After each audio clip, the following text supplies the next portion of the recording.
Hi everyone, we are Group 5 and today we're going to present our final project called Multivariate Time Series Classification and Regression for Human Recognition Actions.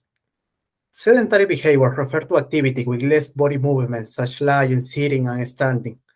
Due to this activity can be related to some illness such as heart attacks and diabetes.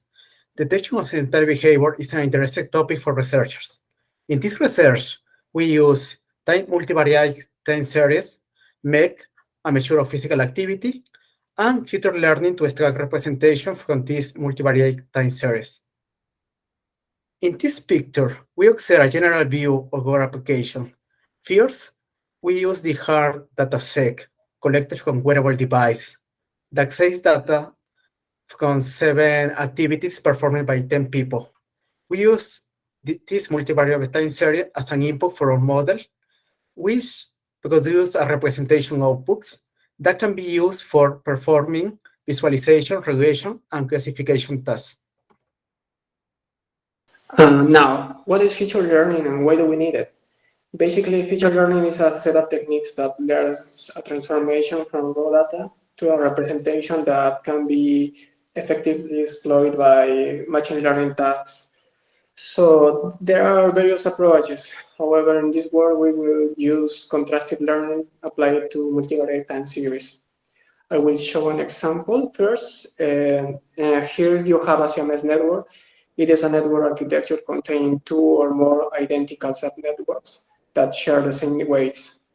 This network is used to map the images into encodings, and our goal is to learn similar encodings from similar samples, images from the same number, and different encodings from different samples, images from different numbers in this case. Next slide. We could simply apply self-supervised contrastive loss as shown in the right side.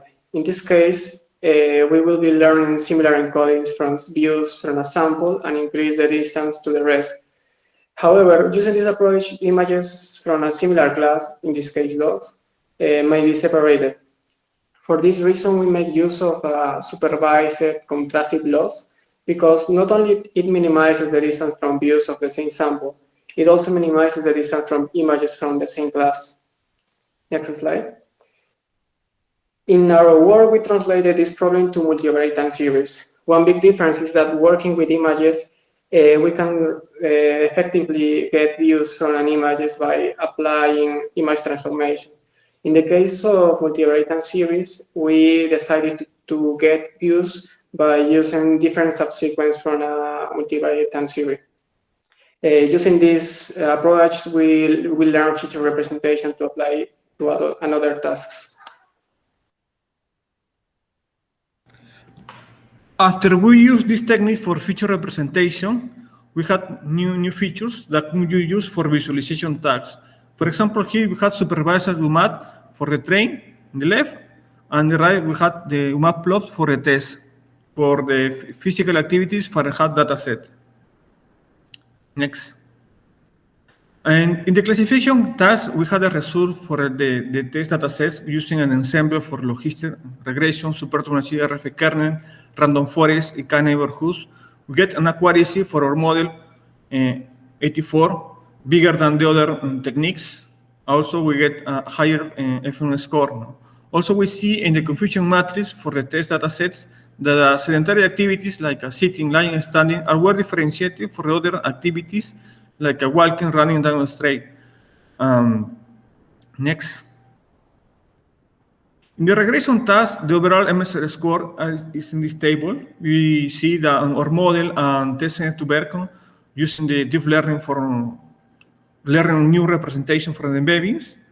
We get an MS score error near to 1 for XBoost.